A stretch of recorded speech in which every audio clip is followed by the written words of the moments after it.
Well, hello there, and welcome to Carrot Bars. My name is Howard Olson, and over the course of the next few minutes, I'm going to share with you a powerful program that will enable you to save money, accumulate wealth, and preserve your purchasing power.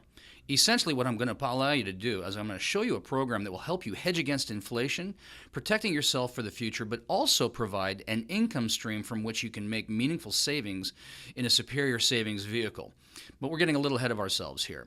It is my intent in the course of this video to educate and to inform. There will be no hard sell here, but I really just want to present a few facts. I want to show you what's going on in the world. This thing that the Gen X and the Gen Y are now calling the happening. The happening. What is that? Well, here's how they put it. We know something's happening. We know something doesn't feel right, but we just can't put our fingers on what it is. And that's what the new generation is calling the happening. I'm going to explain to you part of what the happening is and what we can actually do about it.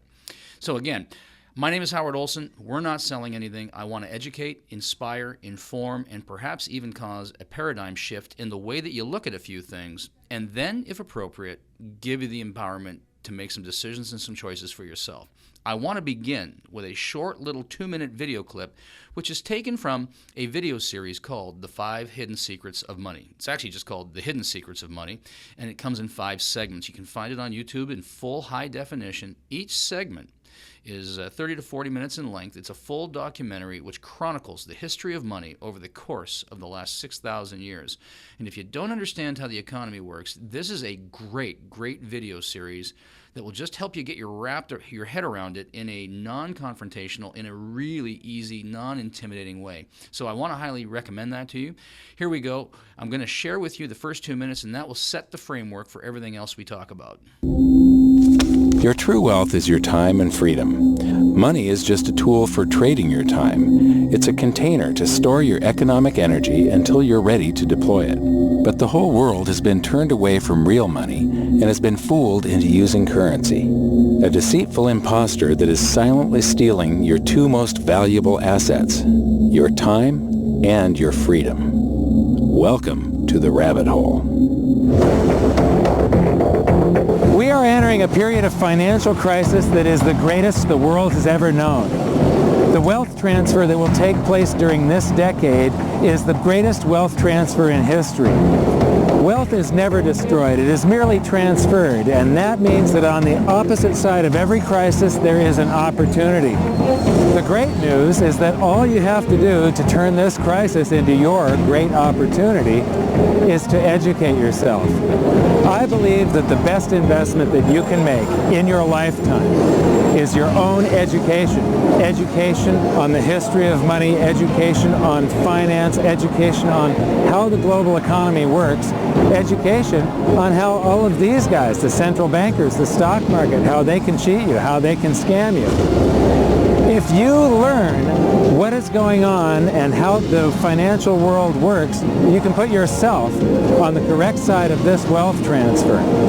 Winston Churchill once said that the further you look into the past, the further that you can see into the future. This program is all about creating your own crystal ball, being able to gaze into the future, being able to change this crisis, the greatest crisis in the history of mankind, into your great opportunity.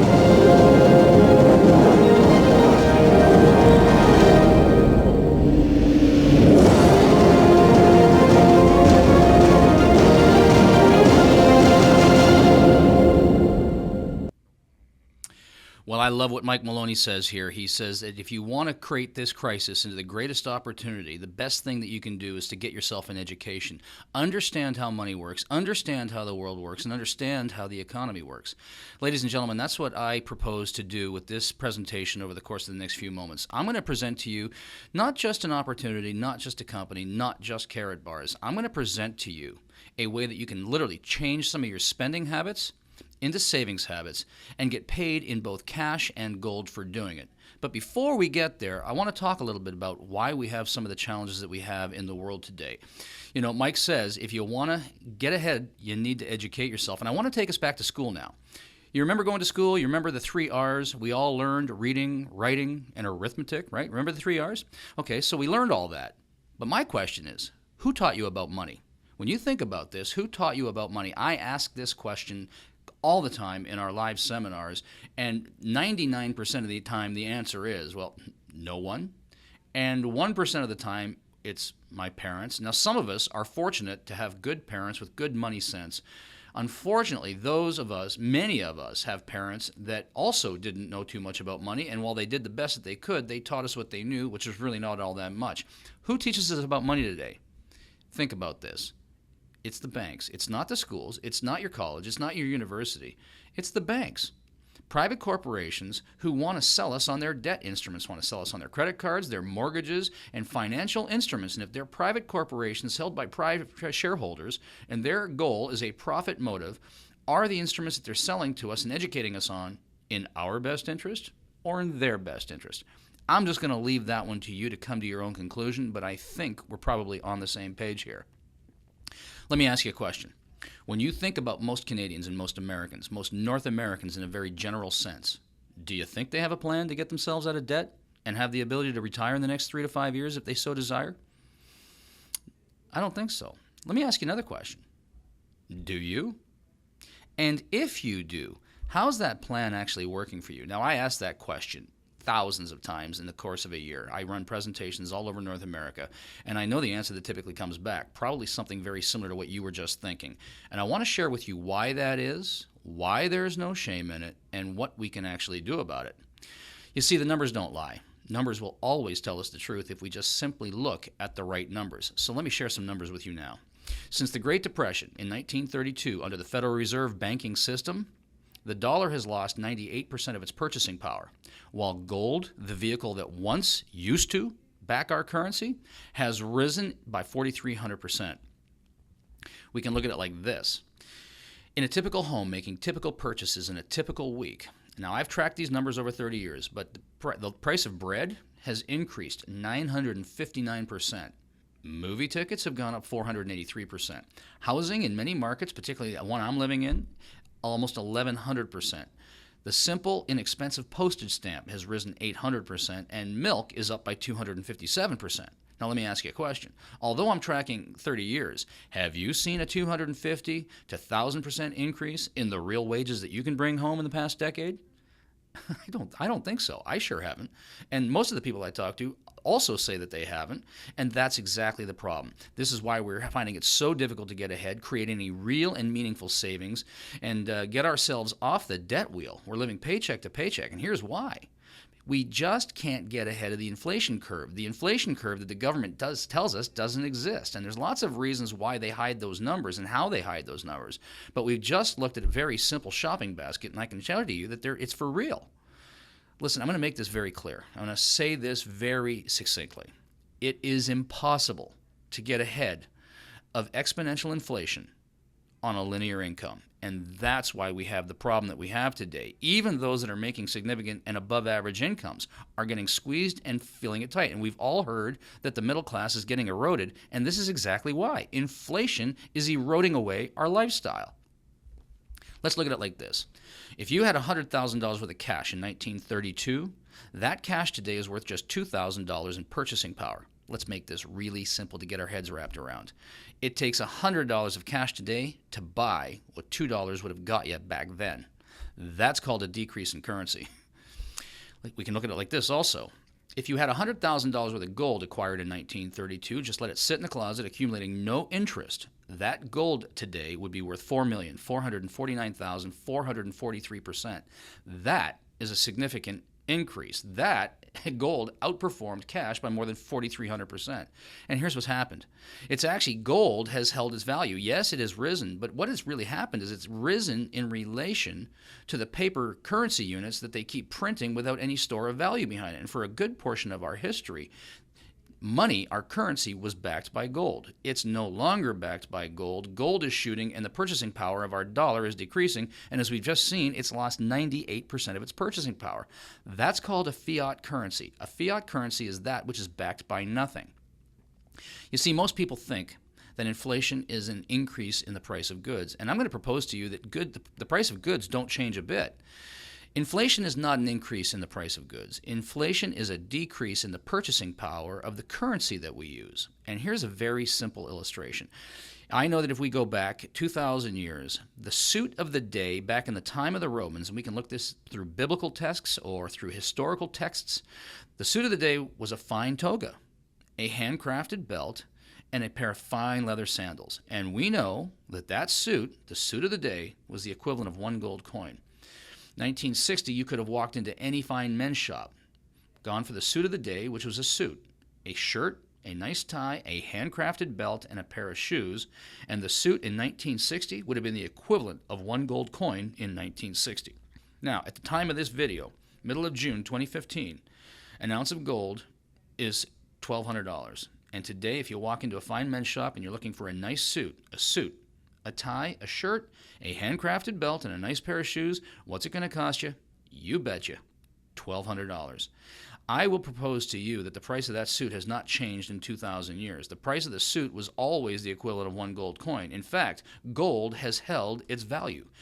Gold is God's money. He gave it to us because you can't print it into existence. It comes out of the ground, and it's the currency that God himself created 6,000 years ago. It has outlasted currency. The price of the suit hasn't changed a bit. It was a gold coin 2,000 years ago. It was a gold coin 60 years ago, and it's a gold coin today. Gold has held its value. Cash has eroded. Why? Because they're printing it like it's going out of style. It's a fiat currency. The word fiat is literally a Latin term. It's a Latin word, and the literal translation is, well, it shall be. What that means in relation to currency, fiat currency is a currency that's not backed by gold or silver or any tangible store of value. It's basically money printed out of thin air, created because somebody fired up a printing press and said it will be. And when I showed this slide to my wife, Michaela, she looked at it, she says, oh, fiat money. It's money because I said so. Exactly. Just because someone said so and we have faith in the system, not that there's any store of value in it. And that's the problem with our currency. And we've heard of QE1, 2, 3, 4. Yeah, we've heard of all of that. What's that? It's a fancy term for we're going to print money like it's going out of style. And I'm going to show you exactly how much they've been printing in just a few moments. But Thomas Jefferson, one of the founding fathers of the United States, he said it like this: if the American people will ever allow private banks and the corporations that grow up around them, they will deprive the people of their property until their children will wake up homeless on the continent their fathers conquered. Now, he knew exactly what he was talking about, because if you understand the history of the United States and how it was created, it was the Pilgrims. They left England. Why did they leave England? Because of a central bank, because of fiat currency, and because horrendous tax rules. They left to get away from the central bank and the taxation policies. And they understood that if they allowed these central banks into the United States, that they would destroy the very country that they were founding. America was founded on a tax revolt in 1776.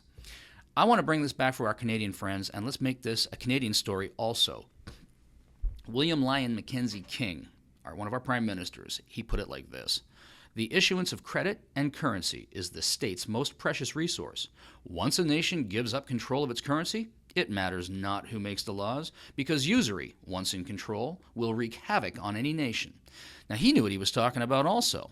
The Bank of Canada was established, they began planning it in 1931. The Bank of Canada opened its doors in 1935, and its sole mandate was to issue currency and credit to the federal government and to the provinces to create the infrastructure that built this great nation.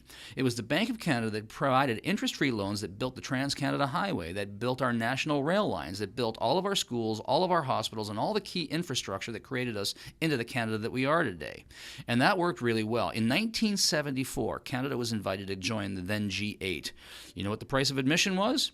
You must give up control of the issuance of your currency and your credit, and it must now come to you from the international banking cartel called the International Bank of Settlements, the European Central Bank, and the IMF. And ladies and gentlemen, I will tell you now that all of the wars that we fight, all the infrastructure that we build, all of the bridges that go up, if it's funded by the provincial or the federal government, that money is coming to us from outside of the country, and the interest payments that accrue are now leaving the country, and your tax dollars do not stay here to pay our debts. Your tax dollars are actually going to pay interest to foreign corporations.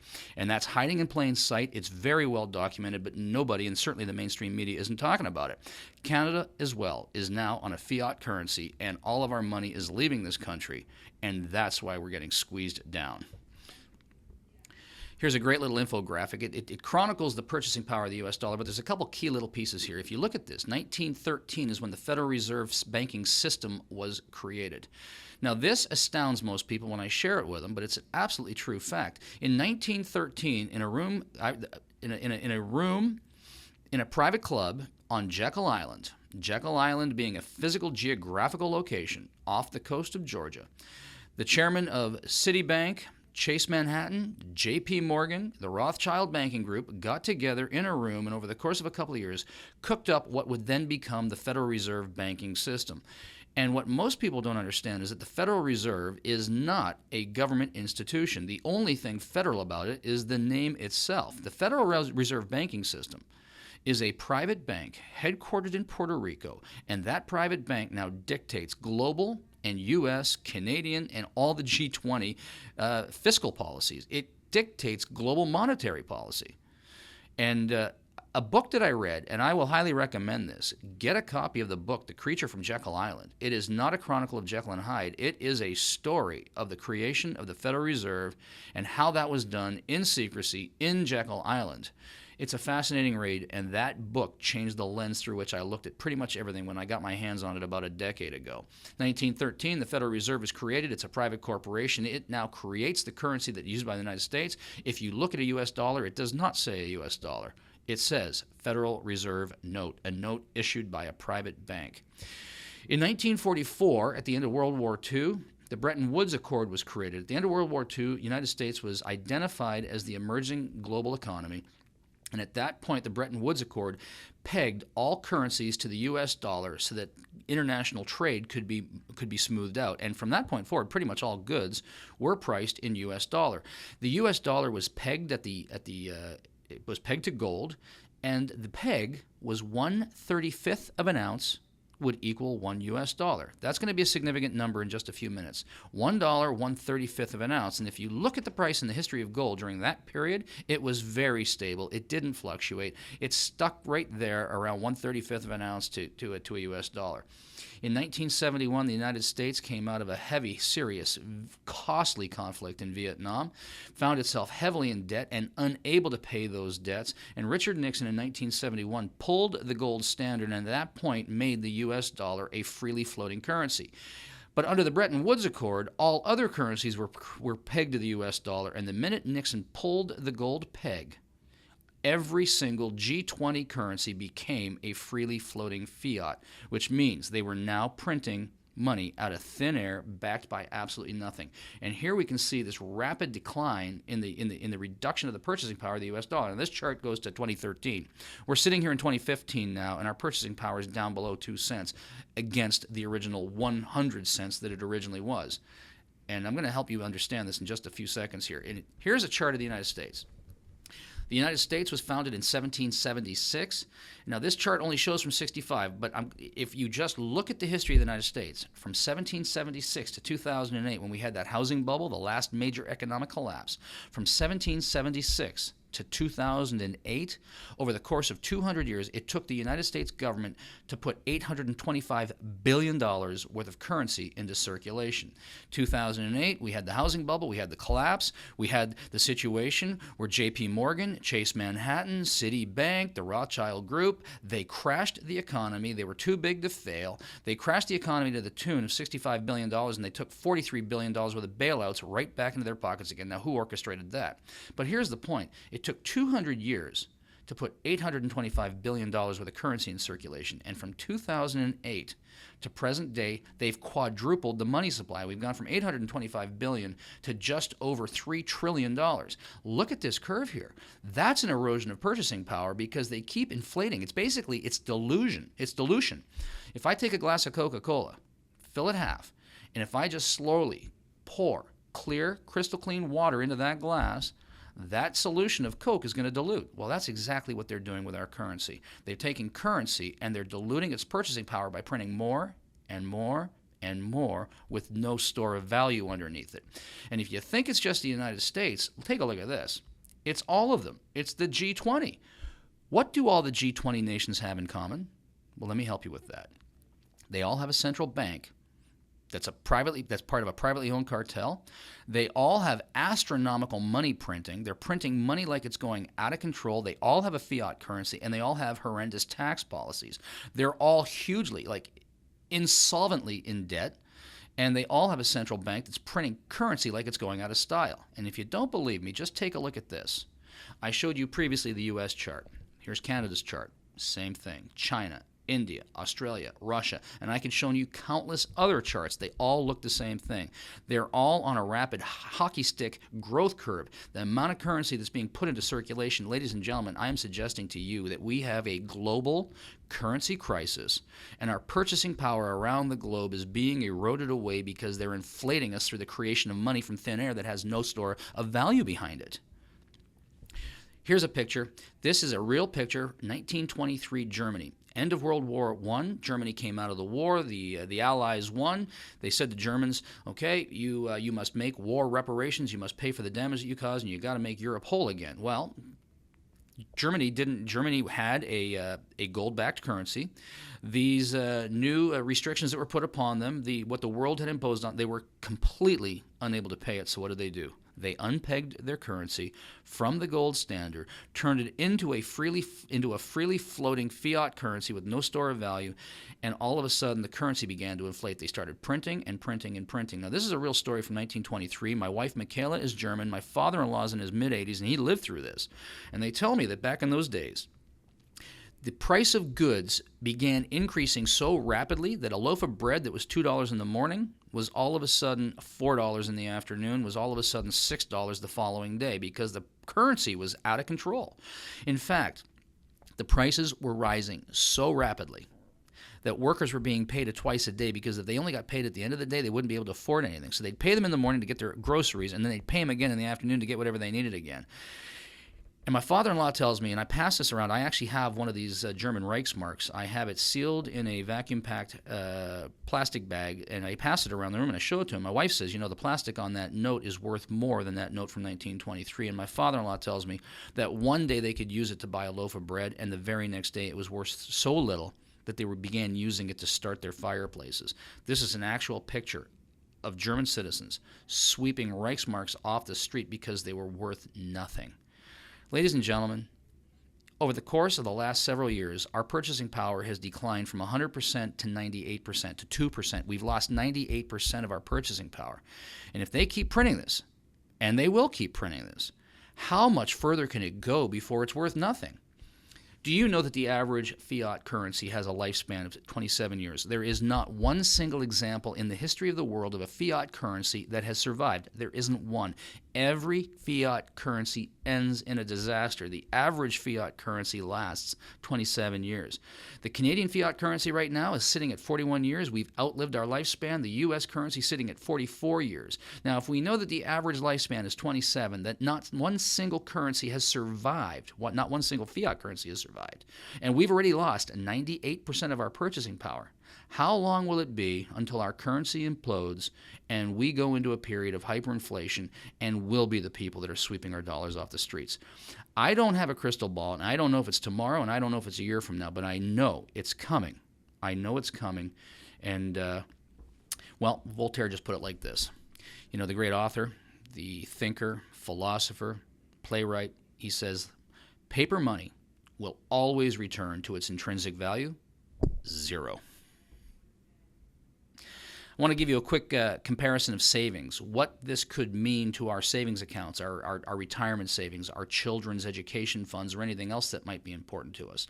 I just take a little track over the course of 20 years. I say, if you would have saved $65 a week, or let's call it $300 a month over the course of 20 years, from 1995 to present day, all right, I'm going to keep this really simple, so I'm not going to start adding in compounded interest, because at the end of the day, there is no interest anymore, right? I mean, you put your money in a bank, you get 1% on it, so it's insignificant anyway. But had you put aside $300 a month for 20 years, you would have put aside $72,000 in cash. However, if you would have put aside $300 a month in cash and stored it in gold, you also would have put aside $72,000 of cash, which is now sitting in gold. But if we look at what's happened to the purchasing power over the course of those 20 years, that $72,000 worth of cash has eroded to just $56,000. In other words, it has lost $16,000 of its purchasing power. However, had you put that $300 a month into gold, yes, you would have had $72,000 worth of cash put aside. But today, that gold would have a purchasing power of $236,000. In other words, a net increase in purchasing power of $164,000. My question to you is, if you understand that gold is a store of value, that gold will hold its value, and that our paper currency is declining, what could this mean toward your savings strategies? And now I just want to ask you a question. Well, how would you rather save? You want to use that paper currency that Voltaire was talking about? Or do you want to put it into a safe, stable store of value that will actually hold, preserve your purchasing power, and protect you hedging against the inflation of the future? That's a question I'm just going to leave with you to sort out for yourself. But I think I know what the answer probably is.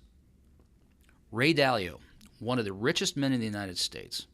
He is pretty much known as a brilliant philosopher, an incredible economist. He's a serial entrepreneur. He's chairman and CEO of the Bridgewater Group, the largest and most successful hedge fund in the United States today. He's a multi-billionaire.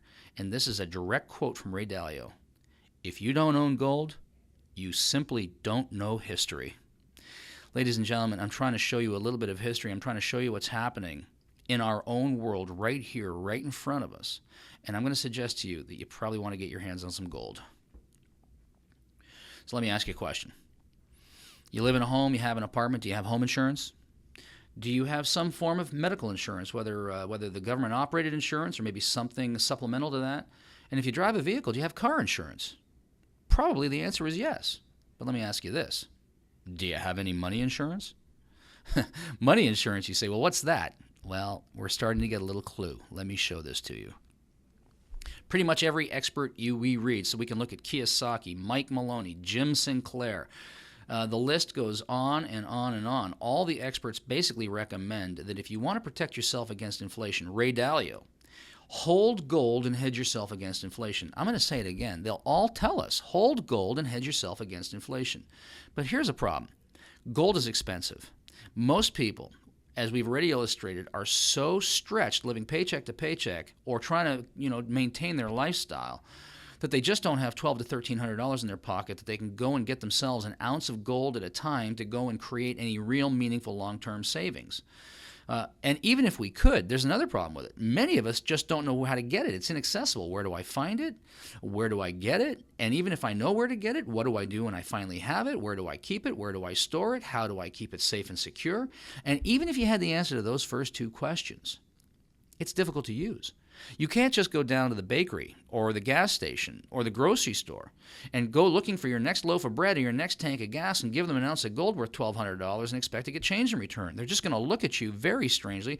They'd probably like to have the gold, but it's not transactable. It's not transaction friendly. If you wanted to use it, you'd need to take it down to your bullion dealer, get the cash for it, and then use that cash in the supermarket or the gas station to get your gas. So there's a problem. Gold is clearly the answer, but we need to get it into a more usable format. So gold is the answer. There's the problem. Here is a solution. I want to introduce you to what this is all about. The company's called Karatbars, and the product is a Karatbar. Karatbars International specializes in making 99.9% pure currency-grade gold, LBMA certified gold, in smaller, more transaction-friendly units so that people of the world can afford it and get their hands on it. And then they'll provide you a mechanism by which that you can buy real gold bullion using an e-commerce platform and change it back into cash at the time you need it, having hedged yourself against inflation. It's a beautiful, beautiful e-commerce platform dealing in real gold bullion that is yours. And one of the games of the wealthy, they have a system called vaulted gold. And it's been reserved for and by the way, here's a statistic for you. Only 1% of the world's population actually hold gold. We've all heard of the 1%. Who are the 1%? Who are the 1% that own gold? The wealthy. Karatbars, what they've done is they've created a system that makes gold available to the other 99. And what the wealthy have done is they have a system called vaulted gold where they hold their assets offshore legally and legitimately and hold them there. Karatbars, with their e-commerce platform, will allow you to acquire pure currency-grade gold in small transactable amounts, and they'll either hold it for you in a vaulted format or ship it to you at will as you request it. It's brilliant. And really, here's what we're doing.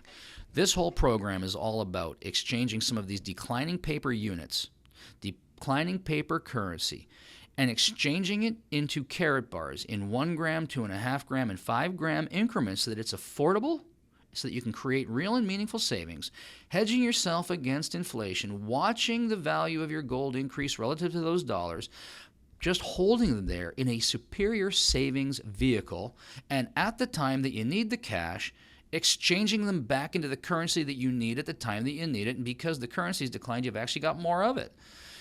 Does this make sense? It certainly makes sense to me. Now, I've been buying a lot of gold for a lot of years.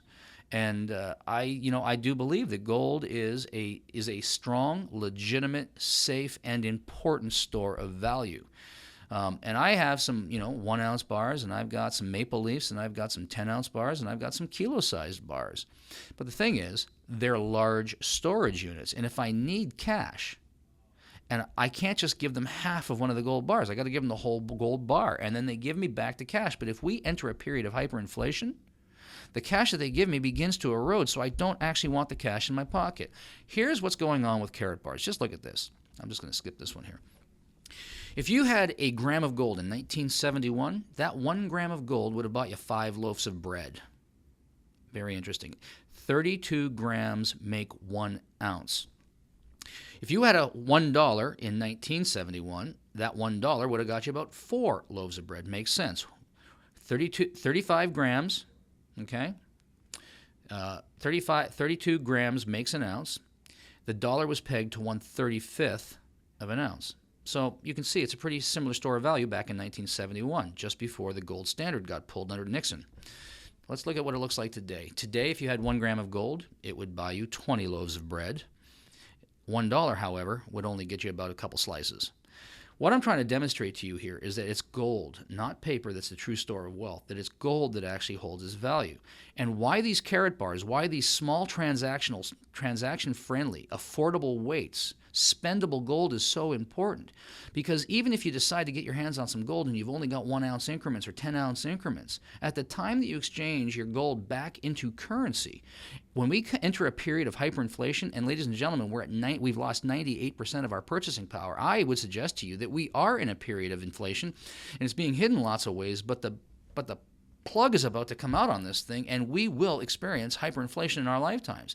And if all you've got is large denominations of gold, the minute you turn it into cash so you can use it in the commerce system, the cash in your pocket, the change begins to erode. So if I take a 1 ounce coin today and turn it into cash, they give me the $1,200 for it. Tomorrow, maybe it's worth $800. By the end of the week, it's probably worth about $400. I'm losing my purchasing power. The beautiful thing with a little Karat bar at 1 gram, 2.5 grams, and 5 grams, that Karat bar represents to me a basket of groceries 3 years ago, a basket of groceries today, and it'll be a basket of groceries 3 years from now. I basically have small, spendable, transaction-friendly weights, LBMA certified and recognized so that any bullion guy will take it, and Karat Bars, in addition to that, is building an entire merchant network called the K Exchange that they'll actually accept your gold in exchange for purchasing and give you change in gold credits.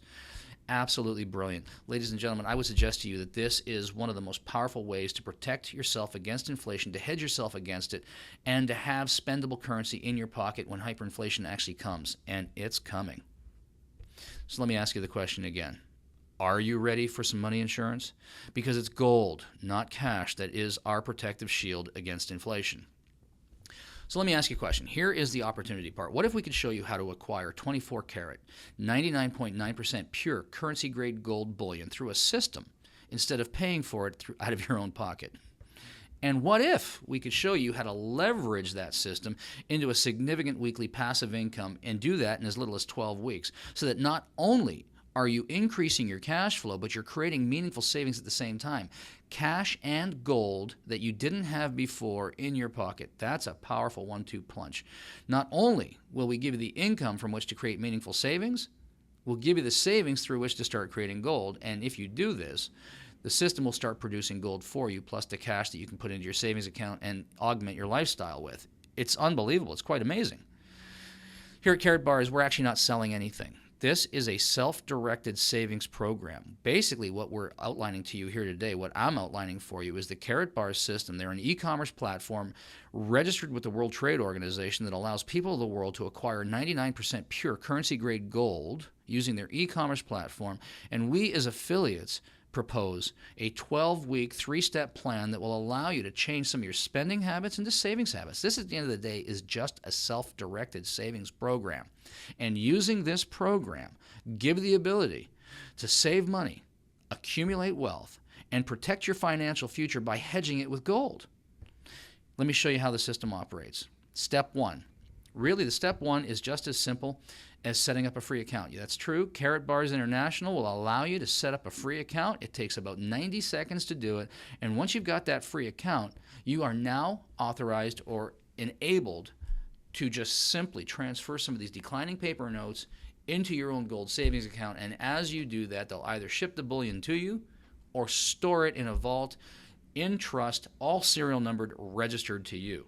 Pick up a free account. And if you decide that you'd like to turn this into a leveraged income opportunity, you can join the affiliate marketing plan and pick up one of our business packages, which we will explain to you in the compensation section of this presentation. Step 2. Simply move 1 gram of gold every week for a minimum of 12 weeks. Move your currency.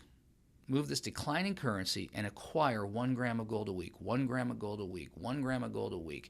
I was explaining this to a gentleman that I met for the first time 2 weeks ago at a barbecue, and I was explaining it to him, and he just looked at me and he said, okay, this makes sense to me, because when I think about gold and I think about $1,200 an ounce, frankly, I'm intimidated by it. But when you show me a 1 gram unit of Karatbars and it's only $60, I can get my head wrapped around that, and I'm very comfortable with it. And that's what this is all about, making gold available to the 99% who are unfamiliar with it, intimidated by it, or otherwise couldn't afford it. A platform that makes gold accessible, easy to use, and affordable for you. So all we're going to do is we're going to move 1 gram a week, move currency into 1 gram a week, and do that for a minimum of 12 weeks. Now, as for me, I don't do this for 12 weeks. This, for me, is a life plan. You know, Smokin' Joe Frazier put it like this. He says, you can map out a fight plan, or you can map out a life plan. But when the action starts, you're down to your reflexes. That's where your road work shows. If you cheated on that in the dark of the morning, you're going to get found out now under the bright lights, because champions don't become champions in the ring. Now, he was talking about boxing, but it's a great metaphor. This, for me, is a life plan. And when the lights come on and hyperinflation hits, I want as much of these spendable gold units as I can. I am committing to this. And the beautiful thing is, Karatbars has given me the income stream to actually acquire more gold as they kick out gold to me. It's really astronomical. It's mind-boggling what Karatbars has done here.